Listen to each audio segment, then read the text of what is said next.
One of the big items for this particular General Assembly is the Sustainable Development Goals. Break that down for us. What are we looking at? Well, we're looking at 17 goals that were adopted 7 years ago with a 15-year target. So we're at the halfway point. The goals are really a blueprint for a better world, and they cover every aspect of our lives, from development, climate, education, health, human rights, you name it. It's encompassed within the 17 goals.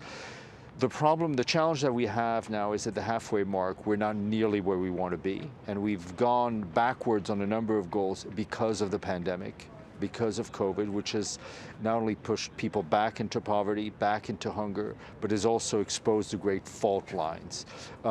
As part of the General Assembly activities, the Secretary General has called for a high-level meeting on the goals, which is concluding right now. The global leaders have adopted a political declaration, which we feel is strong, notably supporting the Secretary General's stimulus package for the SDGs to kind of jumpstart investment, and also calling for a reform of international financial institutions, World Bank, IMF, which we feel are not reflective of the world that we live in today, in which developing countries don't have enough of a voice. So the framework of a declaration that is coming out of this whole summit here, does that signal there's more political will this time around? Yeah, I mean, I think it does. Now we need action. We have will, we need action, and we need investment. We need financial investment in all the goals.